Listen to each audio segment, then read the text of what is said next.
sits down with the cast of Rogue One. Peter takes a trip to Fantasy Flight Games. And much, much more. Now, from the Lucasfilm headquarters, it's the Star Wars Show.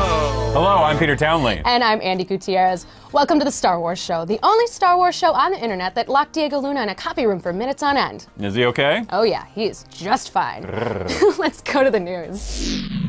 If you've ever wanted to run a half marathon dressed as an X-Wing pilot or other rebel with appropriate running gear, you are in luck because the Run Disney Lightside Half Marathon is a little over a month away. The Disneyland event runs from January 12th to 15th and features a Star Wars-themed half marathon, 10K, 5K, and kids race. Can't make it to Anaheim or are an athletic superstar? Well, the Dark Side Challenge is coming to Walt Disney World in April, just around the same time as Star Wars Celebration. Synergy! Plus, wouldn't you know it, through the magic of editing, we have got the medals the finishers will receive right here on the show. And they look pretty snazzy. For more information about the medals, check out StarWars.com. And to register for the race, head to RunDisney.com. Speaking of Disney World, Epcot's Spaceship Earth was recently transformed into a fully armed and fully operational Death Star. The effect, created to celebrate the release of Rogue One, uses projections and other special effects to successfully strike fear into the hearts of tourists. That's a trap! You can catch the Spaceship Earth Death Star projection for yourself right now at Epcot Center. If you're a Star Wars bookworm, have a kid, or both, we've got the Skinny on books coming your way very soon. They are Join the Resistance, the junior novelization of Rogue One, a new children's series entitled Star Wars Adventures in Wild Space, and Star Wars the Prequel Trilogy graphic novel. You can read the full story right now on StarWars.com. Shifting to games, Star Wars Battlefront dropped 2 huge DLC packs this week. The first puts players into battle on the planet Scarif from Rogue One and features playable versions of Jyn Erso and director Orson Krennic. So now we have Vader's cape, Lando's cape, and Krennic's cape in Battlefront. It also contains 4 new maps and a new multi-stage infiltration mode. Also released yesterday for those of us with PlayStation VR, like Rogue One director Gareth Edwards here, is Star Wars Battlefront Rogue One X-Wing VR mission, which finally brings Battlefront to virtual reality.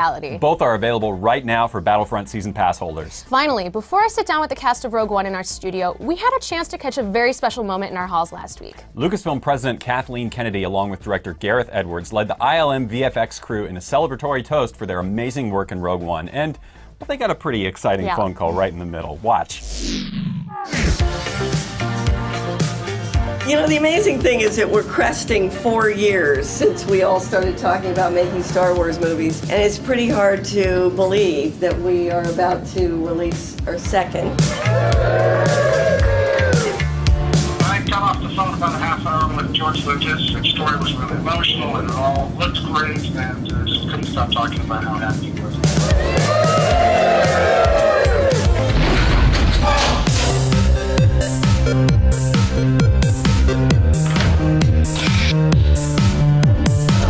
I've always wanted to see the size of this place. Good to see you. Good to see you again. Was there discussion of your accent? A lot of our Hispanic Latin American fans were really excited that you have your accent. That's what makes Cassian special and different, you know? And that's why I'm the only one that can play Cassian. This film is about that. It's about celebrating those differences. So Jyn is one of the most physically demanding leads in Star Wars. What part of the training are you looking forward to never doing again? Basically, for 7 months, you don't wear anything else when you're off set but sweatpants and training gear. It's a bit like being in the sort of Russian gymnastics team. You become an athlete for that period. A lot of people don't realize that you were actually on set with the actors in every scene you shot. What's it like being 7 feet tall? Awesome. I love being 7 feet tall. I felt 10 feet tall evidently. What is it like playing an antagonist knowing that there's an even larger presence looming, like Darth Vader? I don't think Krennic particularly respects Vader, but he is very aware of his abilities as a fighter. Was there a lot of room for you to improvise on set? Yeah, when I slap Cassian and say, and there's a fresh one if you mouth off again. So Bodhi's a relatively timid guy who kind of defies that. I don't know if I buy that. So that's propaganda. There's nothing timid about standing up for what you believe in. He's not a soldier. But right, he defies his role. Thank you. That's what I'm talking about. There we go. Oh, this takes me back to Pinewood. Oh, the hours spent with this thing. So she'd have it on her belt, and then she takes it off, and then she holds it, and then the idea was like, she then does that. In everything that we've seen, Galen is constantly wet. Was there ever a day where you weren't covered in rain? No, I don't think so.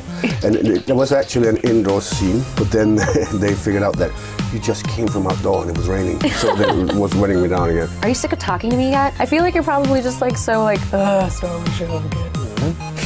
But I can see that's how you feel about me. No, we love talking to you. It's just like, I thought we had something special.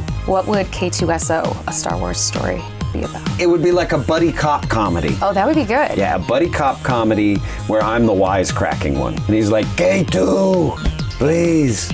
You said you put gas in the car. I have to say that it's been the most amazing promotion ever, because those who are in front of you, they do have an opinion. They are talking about something that matters to them. I love that. This film has so much love behind. The energy behind this film is spectacular. A Star Wars show viewer asks, did you have any input in choreography, and how did it compare to doing films like Ip Man? As an artist, you automatically get involved with not just choreography, but anything. So when they asked Donnie and to swing the stick, they let me have my stage. Did you steal anything from set? For comedy value, and also because I really wanted it, to be able to steal the Death Star plans. The prop.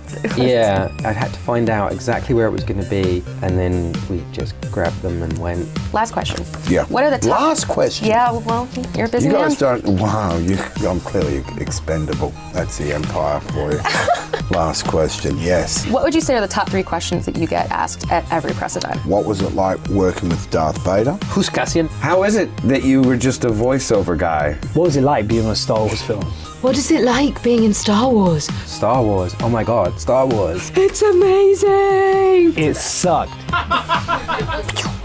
So you said that you are collecting Jyn Erso action figures, and that your nephew has an affinity for ripping off their arms. So we here at the Star Wars Show wanted to present you with this custom Jyn Erso action figure. It will keep him busy for a little while. That is going straight in his Christmas pile. Kyle, our camera guy here, is like your biggest fan ever. Hello. Hi. He has said that he wants nothing more in the world than to be punched in the gut by you. Okay.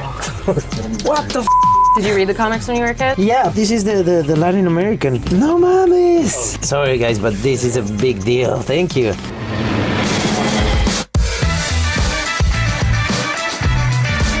I'm at Fantasy Flight Games for the Star Wars Destiny preview event. Justin, we're both big fans of tabletop games. Yeah, absolutely, Peter. So there's no place we'd rather be than here at Fantasy Flight Games to look at the launch of their newest game, Star Wars Destiny. We've got people, they've been lined up for hours to come in and play Star Wars Destiny. We've got people in there right now who are getting a demo of it for the first time. We're gonna have a panel with Mark Wade and Timothy Zahn. It's a love affair with all things Star Wars. Star Wars Destiny is a fast and fun card and dice game where you get to take all of the characters from all of the eras of Star Wars, put them together, make a team, and defeat your opponent.